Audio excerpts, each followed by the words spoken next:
여러분 안녕하십니까? 라디오 전망대 이용선입니다.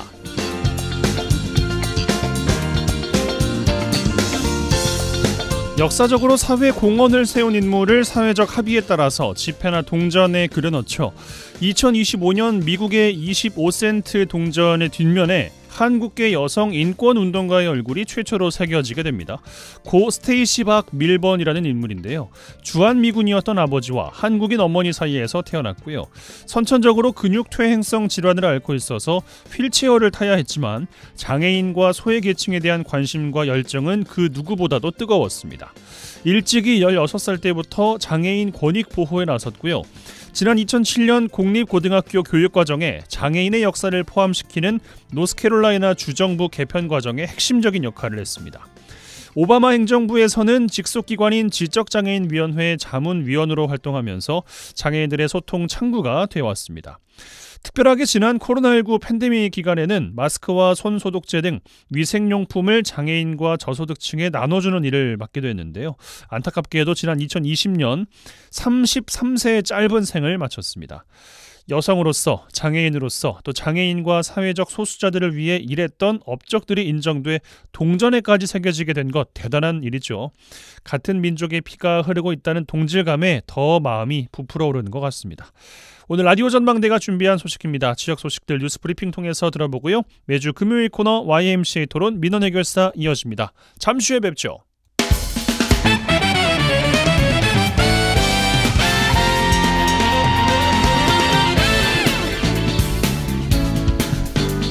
네, 11월 3일 금요일입니다. 라디오 전망대 시작합니다. 먼저 우리 지역 뉴스 정리해보죠. 뉴스브리핑 GBS 뉴스의 차범준 편집장과 함께합니다. 전화 연결돼 있어요. 안녕하십니까? 네, 안녕하세요. 네, 자 광양에서 시작하겠습니다. 광양시가 매년 수억 원을 들여서 공직자들의 해외 문화체험을 지원하고 있습니다. 그런데 이 문화체험의 성과가 적고 외유성 관광에 머물고 있다 이런 지적이 나오고 있네요. 네, 광양시가 시 직원들을 대상으로 예산을 지원하는 해외 문화체험이 성과가 낮고 체계적인 체험이 진행되지 않고 있다는 지적이 나오고 있습니다.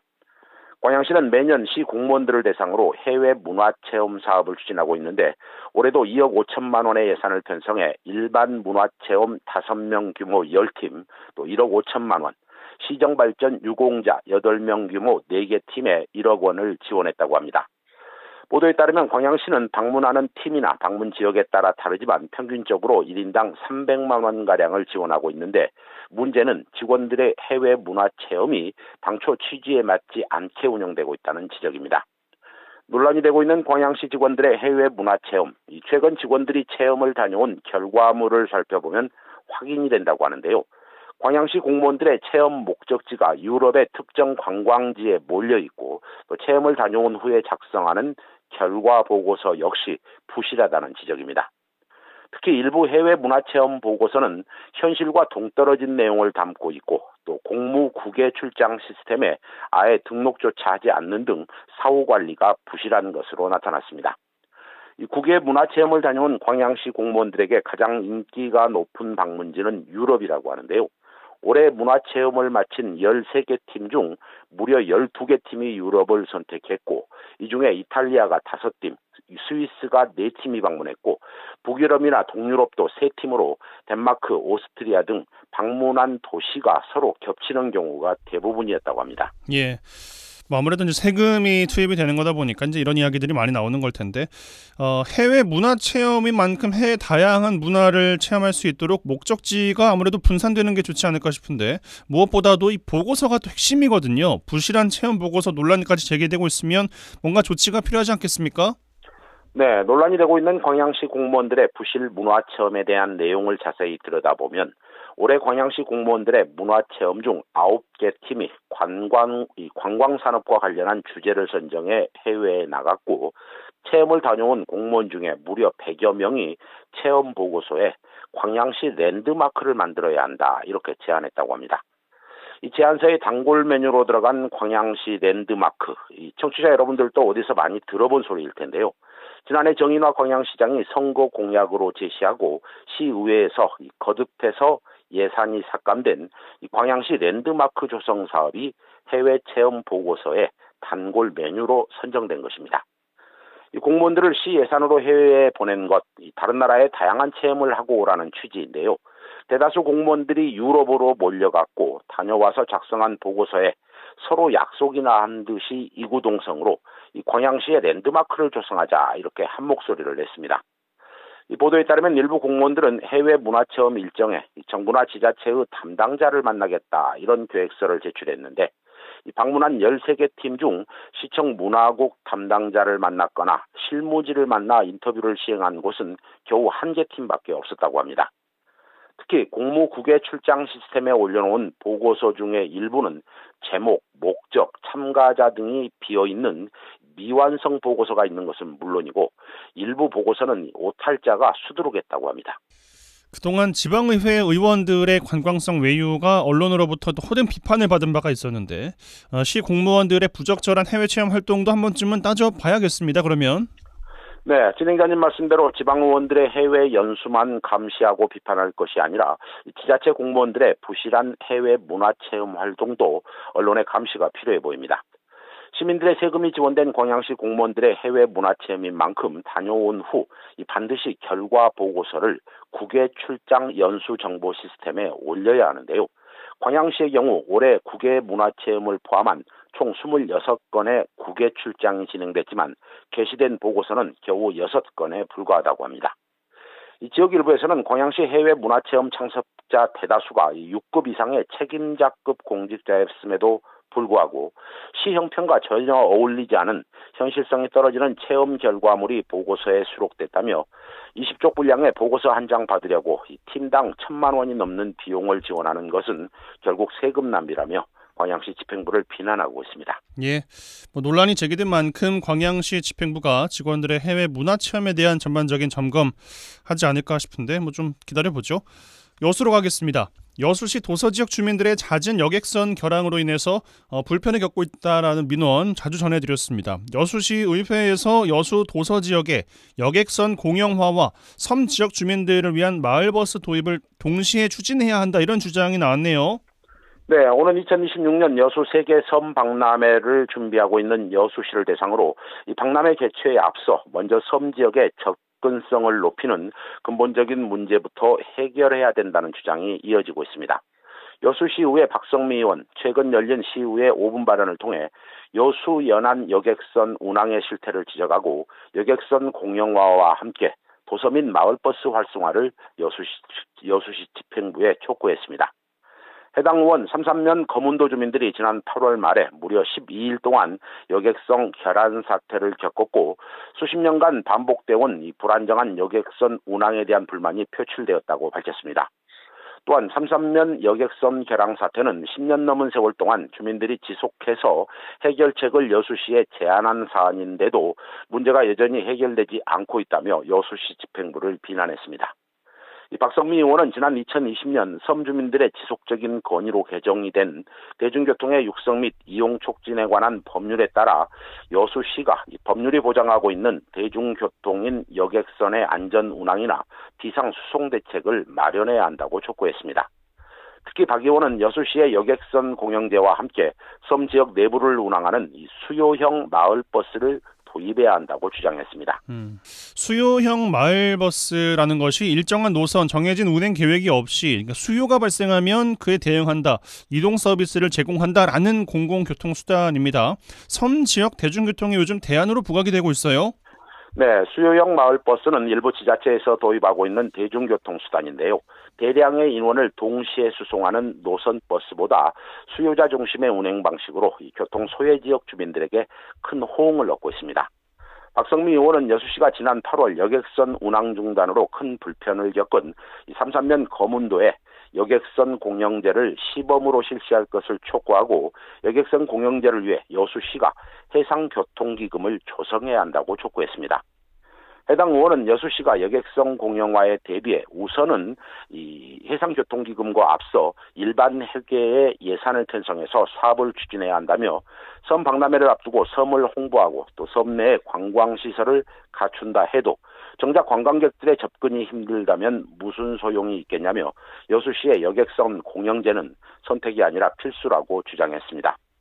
박성미 여수시 의원 정기명 시장의 의지만 있다면 여객선 공영제와 섬 내 이동권 보장을 위한 이 수요형 마을버스는 지금이라도 시행될 수 있다며 섬 주민들의 이동권 보장을 위한 여수시나 정기명 시장의 결단을 촉구했습니다. 예, 알겠습니다. 여기까지 정리해보죠. 뉴스브리핑 GBS 뉴스의 차범준 편집국장과 함께했어요. 고맙습니다. 네, 고맙습니다.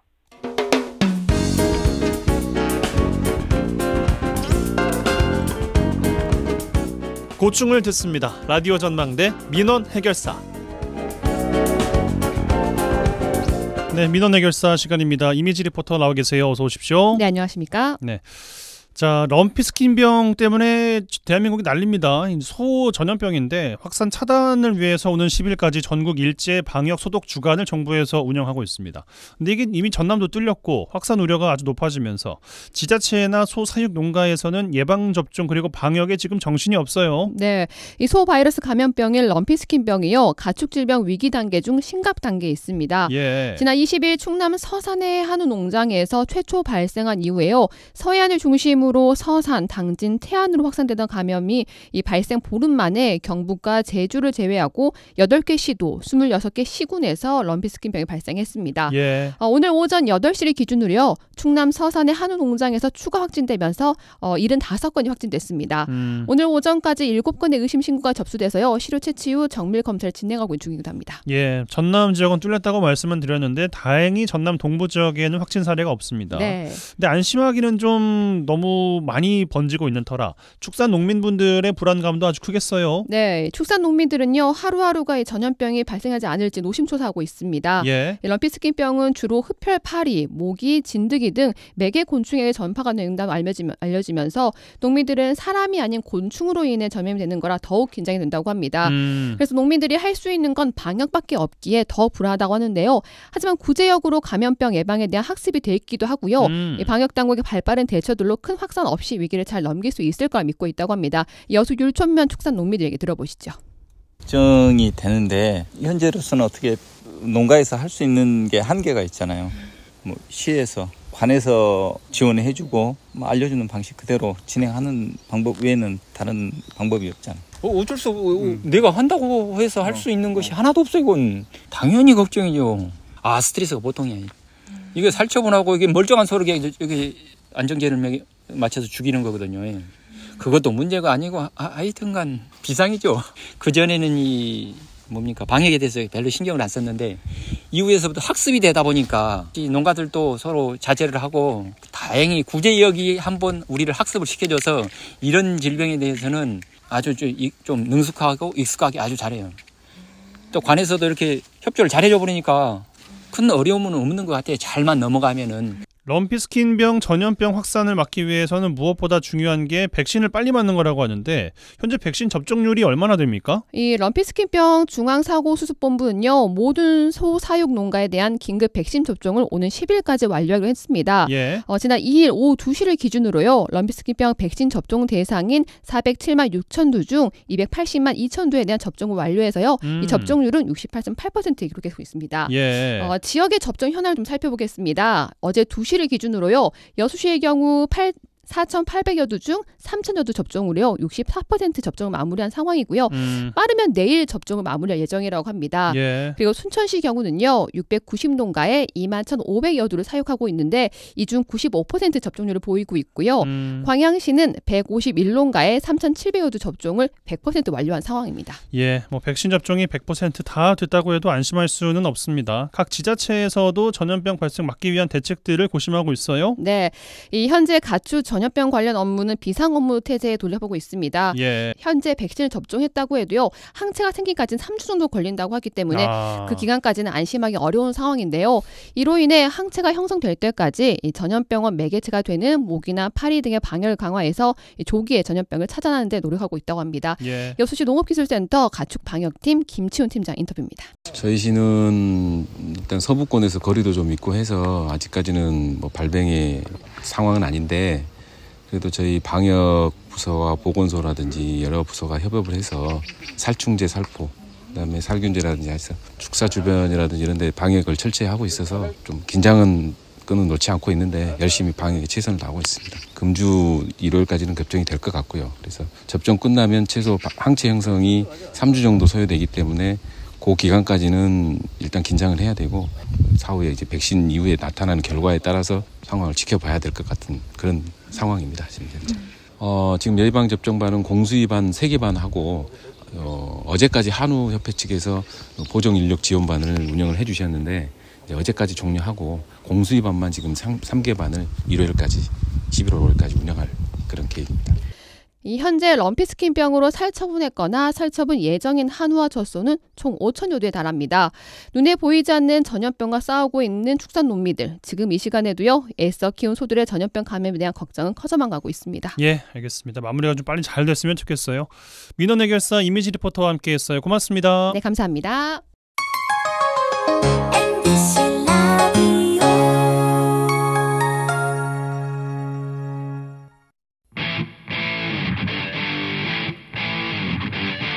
젊고 당찬 시사 생활밀착 뉴스 이용선의 라디오 전망대.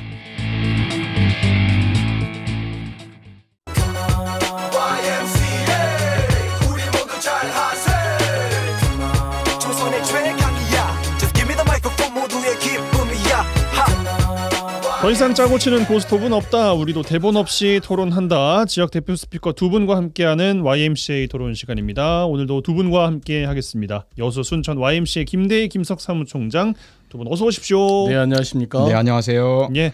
11월이 되고 이제 처음 뵙습니다. 첫째 주 이제 마무리를 해봐야 할 텐데 어떻게 지내셨는지 먼저 김대희 총장께 근황 여쭙겠습니다. 네, 뭐 며칠 사이에 굉장히 덥더라고요. 너무 더웠어요 이번 주는요.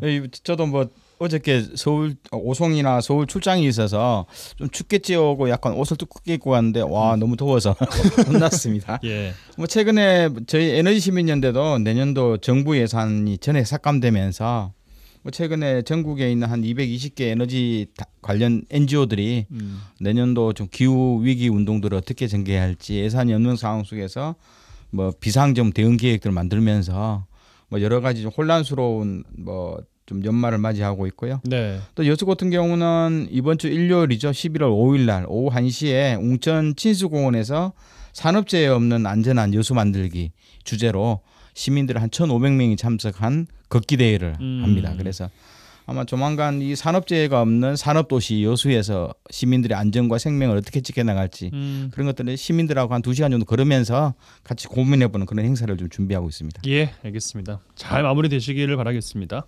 김석 총장님 또 어떤 한 주 보내셨어요? 네, 10월의 마지막 날 여수 MBC 시청자위원회 참여했습니다. 네, 그리고 최근에 그 순천 YMCA 역사 자료가 1925년 11월 15일에 창립됐다라고 하는 기록이 만들어져서 내년 80년 준비를 하고 있다가 100년 준비를 해야 되나. 그래서 이제 이 문제는 역사적인 문제이기 때문에 좀 감수도 좀 받고 그래서 이사회에서 역사연구 및 편찬에 대한 사업을 하기로 했고요.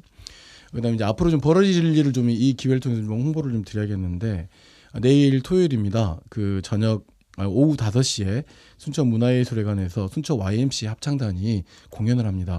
꼭 한번 참여를 해주셨으면 좋겠고요.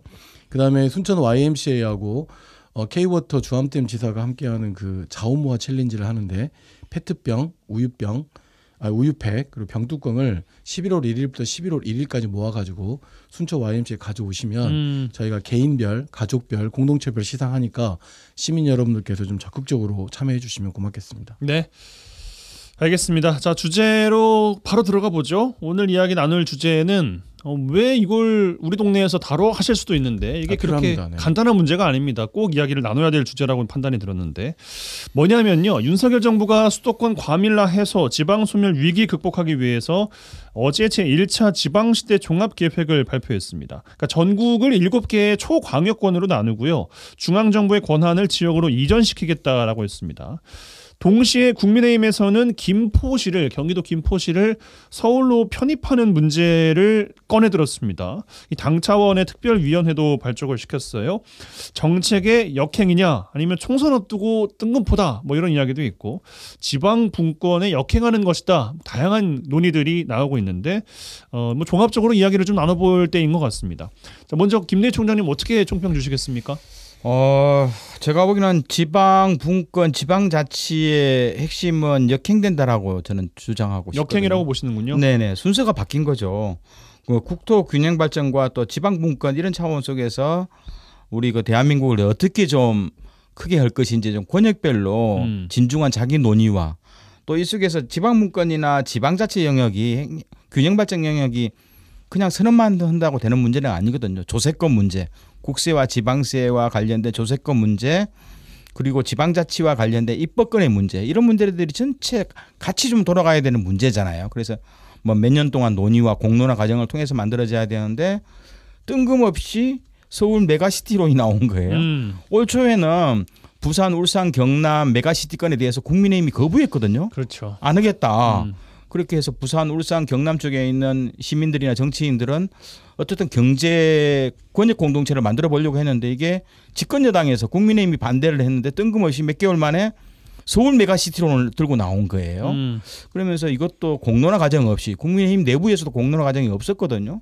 그러면서 내년도 주요한 총선 전략으로 냈는데 이것이 제가 보기에는 그동안에 우리가 한 수십 년 동안 지방 분권, 지방자치 영역, 지역의 균형 발전 이런 수많은 좀 논의와 합의 거를 하루아침에 좀 헌시자처럼 버려버리는 그런 행위라서 저는 좀 순서가 뒤바뀌었고 오히려 좀 상당히 우려할 만한 상황이다 이렇게 좀 생각을 합니다. 예, 좀 나눠서 이야기를 저희가 좀 풀어가야 될 것 같아요. 이제 메가시티라는 것에 대한 이야기, 이것은 왜냐하면은 지난 지방선거 때도 뭐 광주 전남 통합 이야기도 뭐 지역에서도 있었고 여수 순천 광양의 뭐 통합 뭐 이런 이야기도 뭐 저희도 뭐 낯선 개념은 아닙니다만 아직까지 뭐 당연히 이제 이루어지지 않고 있다는 것인데 일단 메가시티부터 좀 이야기를 해볼까요, 김석 총장님? 그러니까 앞서 이제 광주 전남 통합의 문제와는 좀 다른 문제입니다. 여기 서울시에 대한 메가시티에 관련된 문제는 그러니까 그런 측면에서 이제 다시 그런 그 방금 사회자가 이야기하신 메가시티와 연관돼서 이번에 이 정부가 내세우고 있는 지방시대와 관련된 전략을 놓고 보면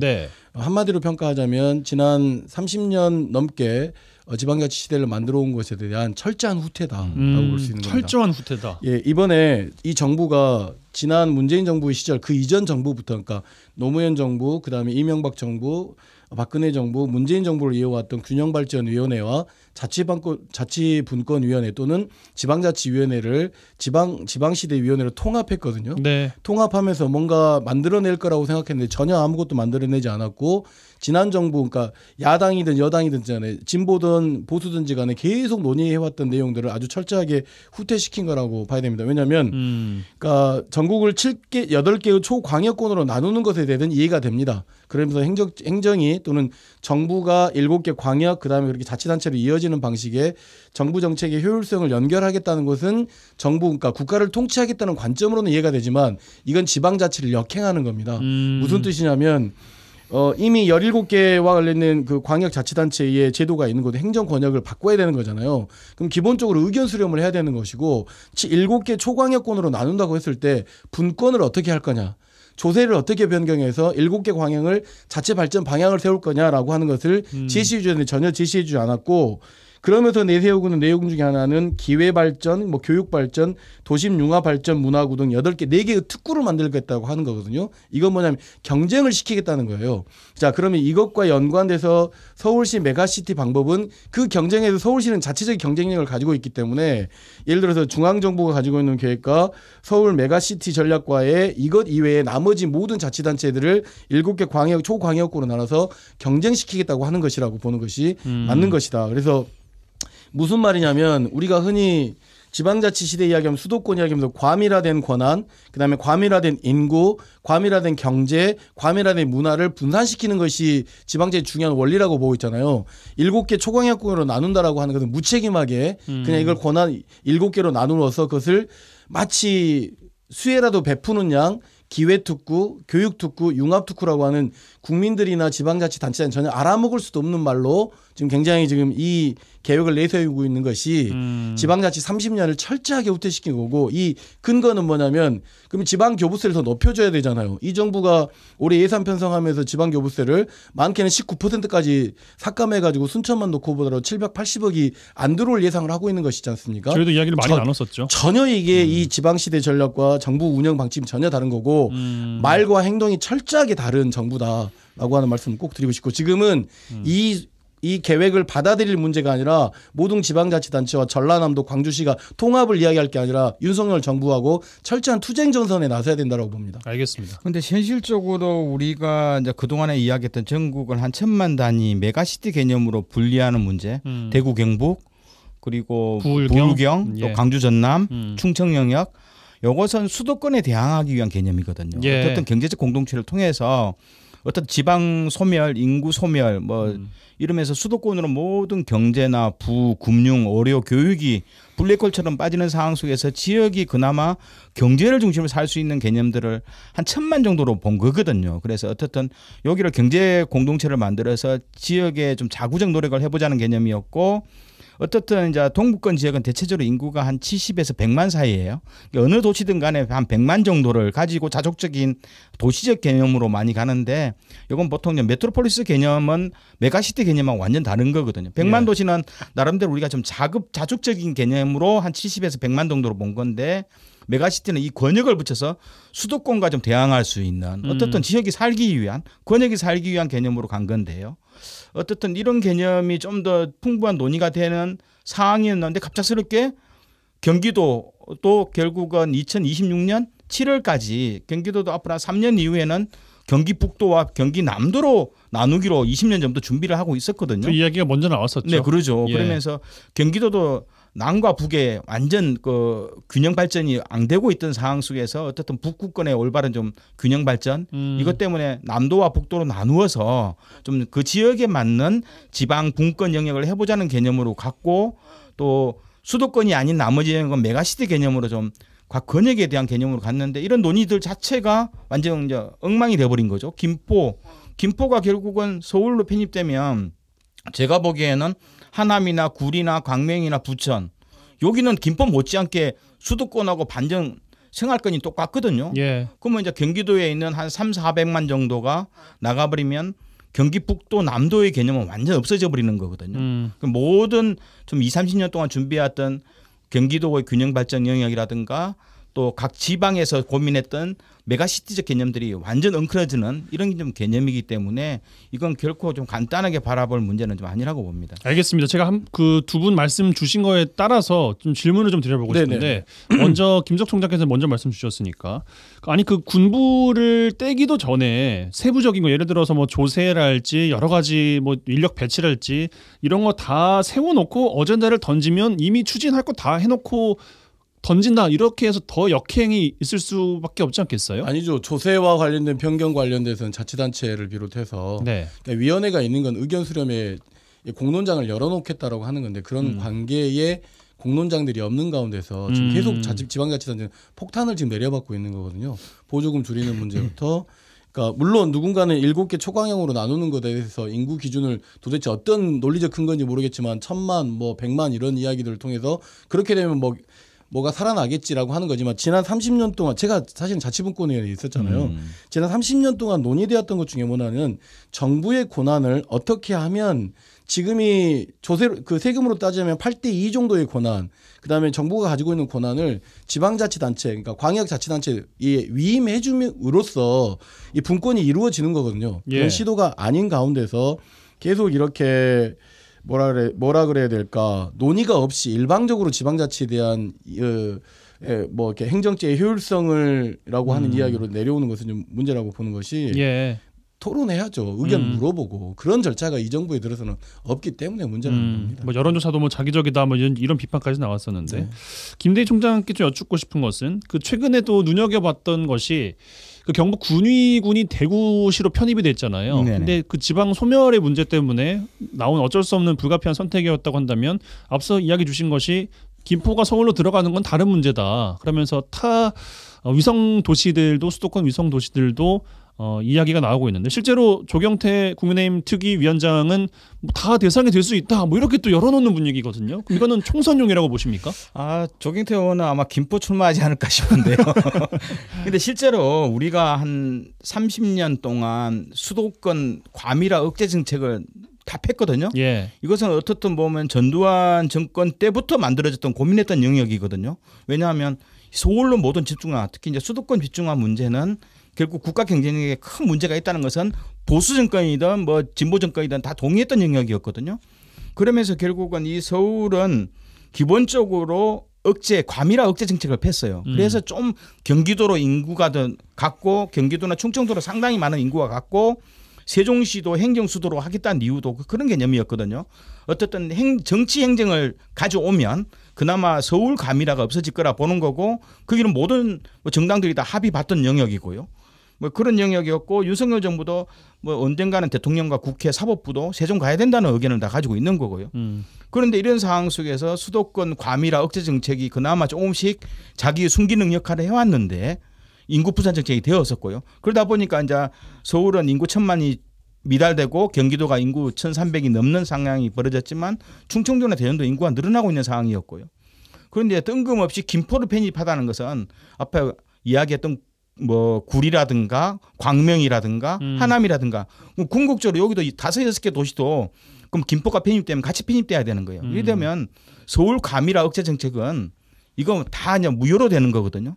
그래 되면 결국은 서울만이 살 수 있는 영역이고 나머지 지방도시는 다 인구가 없어지거나 항소 부곡의 개념으로 물론 그쪽에서 직장인들도 시골 가서 근무해라 그러면 지방도시 가서 하라 그러면 다 사표 내고 나오듯이 어떻든 이게 항소 부곡처럼 남들이 가기엔 꺼려야 하는 누구나 다 가기를 꺼려야 하는 그런 개념의 좀 국토의 이용은 전대 저는 문제가 더 커지는 영역이라고 좀 볼 수 있는 거죠. 예.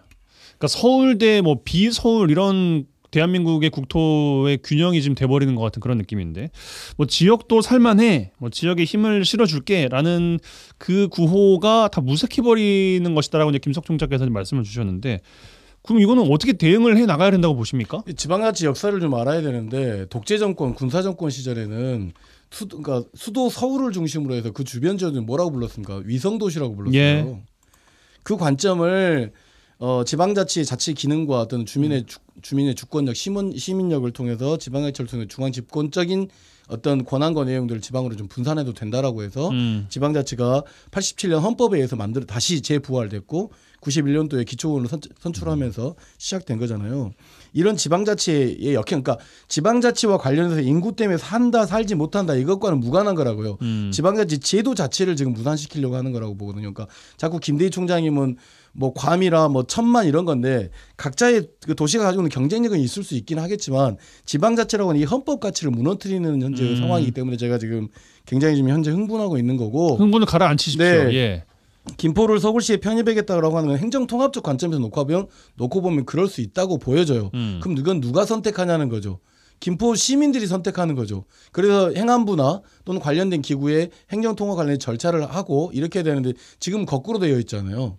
정부가 먼저 또는 여당이 먼저 또는 김포시 국민의힘 그러니까 아주 거꾸로 된 거죠. 지방자치와 관련해서.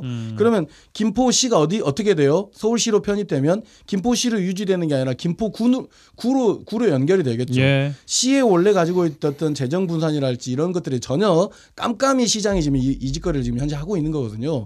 예산 넣으면 절반 이상으로 줄어들게 될 겁니다. 그렇기 때문에 김포 시민들의 삶이 윤택해지는 게 아니라 서울시의 구청의 행정 영역을 받기 때문에 기존에 굉장히 편리한 행정들도 그러니까 편리한 행정도 굉장히 더뎌질 것이고 그러면 이 생각은 어디로부터 나온 거냐면 부동산 투기업자들과 연관된 김포시가 부동산으로 서울시로 편입되고 나면 어쨌든 서울시가 되기 때문에 서울시와 관련된 부동산 가치랄지 이런 것들에 대한 어떤 경제적 득을 이해를 하려고 하는 사람들이나 이 이슈를 통해서 정치적 이득을 얻으려고 하는 사람들이 이 이슈를 던진 것이 아니겠냐라고 보는 거고 그러면 이건 결국은 총선용이지 않겠느냐라고 하고 보는 것이죠. 다만 정부가 이번에 제1차 지방시대 종합계획을 발표하면서 각 지역에 대한 행정통합에 관련된 뭐 행정구역에 대한 뭐 원칙과 내용들에 대한 그 의견을 묻는 방식으로 정책 변경이 된다고 하면 제시됐던 뭐 7개 초광역으로 나누는 문제랄지 행정통합일지 이런 게 좀 자연적으로 좀 이루어질 수 있을 거라고 보여지는데 예전에 노무현 정부가 이 광역 행정 문제를 책상머리에 앉아서 이렇게 해보겠다고 해서 아주 난리가 난 적이 있습니다. 쉽지 않다. 뭐 내부에서도 반응이 좀 엇갈리는 분위기이기도 하고요. 국민의힘 내부에서도 그렇고 또 오늘 보니까는 그 원희룡 국토부 장관도 이 사안은 면밀한 검토가 필요하다. 뭐 신중하게 접근해야 된다. 이런 입장을 내놨는데 그러니까 이게 이제 혼란스러운 거죠. 이게 똘똘 뭉쳐가지고 이야기가 된 것이라면 모르겠는데 내부에서도 이야기가 조금 다르고 있는 것 같고 뭐 민주당에서는 당연히 강력한 반발을 하고 있고 김대희 총장께 이어드리겠습니다. 제가 보기에도 이게 이제 총선 전략이라고 한 이유가요. 총선 전략은 내년 4월을 바라보는 뭐라 그럴까 전혀 장기적 비전과 전망 없이 그냥 총선을 툭 던진 거거든요. 수도권 특히 서울과 경기도는 여전히 국민의힘이 굉장히 불리했던 영역이고요. 예. 국회의원 몇 명 없어요. 20%도 채 안 되거든요. 이제 그랬던 정치적으로 한 20년 동안 빼앗겼던 곳에 김포를 중심 몇 군데 던지면서 뭐 몇 석이라 더 얻어보겠다는 전략인데 보통 우리가 윤석열 대통령도 선거 시절에 민주당이든 국민의힘이든 주요 공약이 이 초광역권 발전 논의였어요. 이게 메가시티 전략이었잖아요. 서울을 제외한 나머지 지역은 인구가 줄고 경제권도 줄어지는 영역이 어떻든 이 자체적으로 순환 경제를 만들어보자. 순환 구조를 만들어보자는 개념이었고 그게 누구나 다 좀 찬성을 했던 영역인데 어떻든 이게 국민들 여론도 보면 지금 윤석열 정부에 대한 긍정과 부정 여론하고 비슷해요. 전체적으로 보면 대구 경북도 오히려 60% 정도가 이 논의에 대해서 굉장히 부정적인 영향이 강하고요. 그리고 찬성하는 사람은 30%도 채 안 되거든요. 특히 이제 서울도 보면 서울 영역은 보면 65% 정도가 부정적인 거예요. 긍정적인 요인이 30%도 채 안 되거든요. 한 26% 정도가 서울 사람들도 이 논의에 대해서는 좀 부정적인 의견이 상당히 많은 2배 이상 찬성하는 것보다 2배 이상 많은데 이것만 놓고 보더라도 국민 여론은 전혀 귀 기울이지 않았던 영역이라고 볼 수 있는 거죠. 그리고 또 하나 대통령은 어떻든 뭐 지난주부터 고민해서 지방시대 5개년 종합계획을 발표했잖아요. 예. 이 개념은 서울을 제외한 나머지 광역 시도의 이야기를 다 들어서 이 계획을 발표한 거거든요. 왜냐하면 대통령실에서 만든 게 아니라 전국에 있는 서울을 제외한 나머지 광역 시도의 의견을 싹 받아서 어떻든 이 부분을 중앙정부가 어떻게 해야 될지를 담아서 지방시대 5개년 종합계획을 세운 건데 대통령은 또 발표했는데 국민의힘 당대표는 대통령의 의견과는 전혀 다른 모르겠습니다. 이 계획은 그동안 1년 반 동안 윤석열 정부가 그나마 지역의 이야기를 들어서 발표한 건데 하루아침에 이건 쏙 들어가 버리고요. 김법 편입 논의만 세상에 나왔으니 아마 윤석열 대통령도 속으로 부글부글 끓지 않을까 좀 이런 생각을 해봅니다. 광역자치단체에서 이런 이야기를 들었나요? 저는 제가 좀 이해가 좀 안 되는데 일단 윤석열 정부가 이 김포 편입 관련돼서 지금 이렇게 이슈를 던진 것이 도대체 어디서 나온지 지금 확인이 안 되고 있습니다. 문제는 아까도 말씀드렸다시피 메가시티 전략을 언제 우리가 동의한 적이 있나요? 하여튼 김대희 총장님 말씀이 제가 처음으로 반론을 좀 제기하는데 그런 거죠. 김포시가 김포구로 되는 거거든요. 그러니까 이거를 김포 시민들이 알게 되면서부터는 아마 극렬하게 반대를 하게 될 겁니다. 예를 들어서 김포시 예산이 아마 1조가 넘을 거예요. 그러면 각 구청의 예산이 거의 1조가 안 될 거란 말이죠. 그럼 예산이 어떻게 사용되는지에 대한 특별자치단 서울시하고 김포시의 예산 뭐 방식이랄지 이런 것들에 대한 검토를 하게 된다고 하면 달라지고 공무원 숫자도 엄청나게 줄어들 겁니다. 실제로. 그래서 그런 사실들을 알게 됨으로 인해서는 상당 부분 시민들이 이 문제에 대해서 찬반의 여론이 굉장히 좀 높을 거라고 보여지고 반면에 부동산으로 가치가 높아질 거라고 하는 사람들은 상당 부분 여기에 찬성할 가능성이 상당히 높죠. 예. 그래서 뭐 초점을 두시는 바가 다를 수 있는 거니까 뭐 두 분이에요. 뭐가 틀리고 뭐가 맞다라고까지 뭐 이야기는 안 하셔도 좋지 않을까 생각이 들긴 하는데 마지막으로 드리고 싶은 질문은 청취자분들께서 판단하시기에 그러니까 정부와 중앙당으로 대표되는 중앙에서 던지는 편입과 통합의 어젠다가 있을 것이고 지방 정부에서 던지는 통합 어젠다가 있을 수 있잖아요. 이것은 청취자들 그리고 각 지역에 있는 시민들은 달리 받아들여야 합니까? 왜냐하면 계속 이 안에서 우리끼리 합의가 된 상태에서 뭔가 해야 된다고 말씀하시니까 그 두 가지는 분리를 해도 되는 거예요? 그마저도 뒤에 있는 것도 지방 정부에서 던지는 것도 시민들의 이야기가 모이는 것이 먼저입니까? 여수 순천이 아니죠. 여수 3려 통합의 사례가 있었고 여수 순천에서 주도해가지고 또 뭐 구례구 뭐 이렇게 통합에 대한 우리가 절차를 겪어본 적이 있잖아요.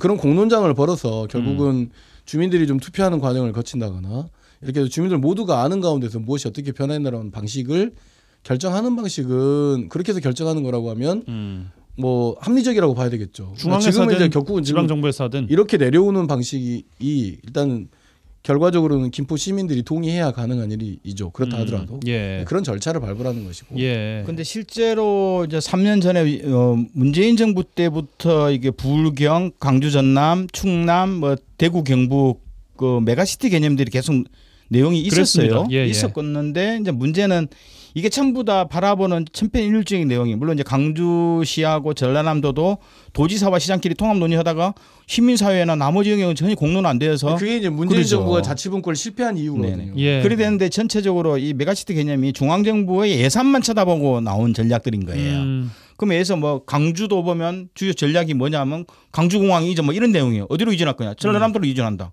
뭐 이런 내용이고 돈 되는 교육과 의료, 금융은 강주로 간다. 이런 논의에서 전라남도는 어느 누구도 찬성 못하는 거거든요. 이런 논의와 전략이 있어서 중앙정부가 어떻든 지방 분권의 종합적 전략을 낸다면 이건 도지사나 시장 만나서 이야기할 문제는 아니고요. 밑에서부터 공론화되어서 우리 지역의 도시의 정체성들 권역의 정체성을 어떻게 만들어갈지 그러면 경제와 산업, 금융, 교육, 문화의 재편들을 어떻게 갈지 이런 내용들을 가지고 하고 이런 돈은 중앙정부가 그냥 선사하듯이 주는 것이 아니라 조세권의 자율성이라든가 또 인사 예산의 편성권의 자율성들을 가지면서 지역이 좀 책임지는 구조로 가는 그러면서 우리가 여기다 어떤 정책과 사업에 중심을 둘지 이런 것들도 지역사회와 함께 좀 공론하는 과정을 수반하지 않으면 이건 실패할 수밖에 없다고 좀 보는 거죠. 예.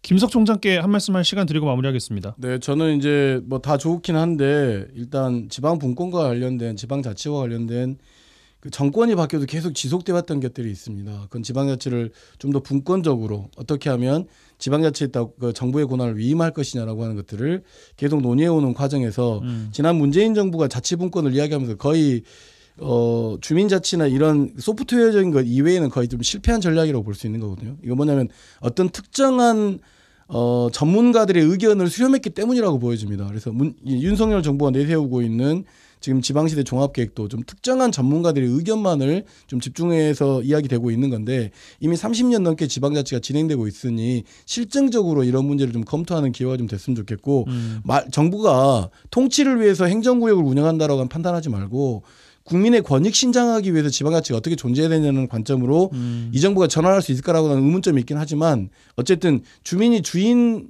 의식을 세울 수 있도록 하기 위한 방식으로 지방자치가 좀 더 제도적으로 원활하고 좀 윤활유적인 그런 역할을 하는 곳이라고 하는 것을 이 정부가 좀 잊지 않았으면 좋겠다라고 하는 바람이 있습니다. 예, 알겠습니다. 이번 주 이 시간 이 정도로 마무리하겠습니다. YMCA 토론 여수 순천 YMCA 김대희 김석 사무총장 두 분과 함께했어요. 두 분 고맙습니다. 네, 감사합니다.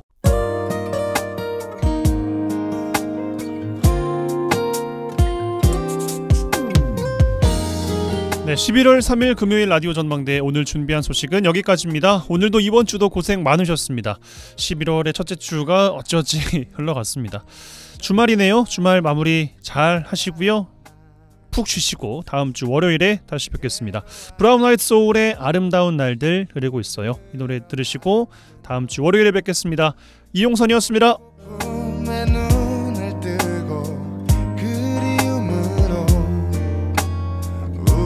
같은 꿈을 꾸는 널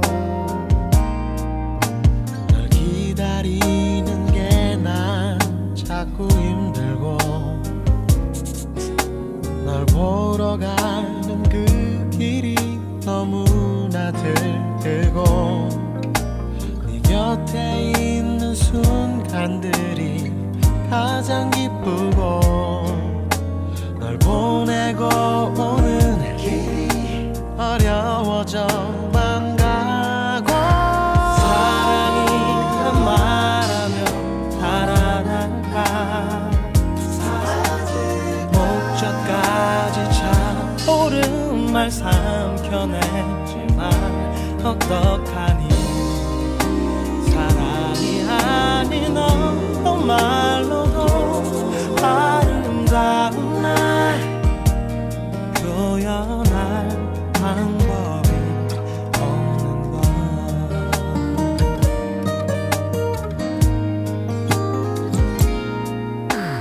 네 눈빛이 이제 나를 향하고 네 고운 손이 점점 더 내 손이 돼가고 그 퍼질 터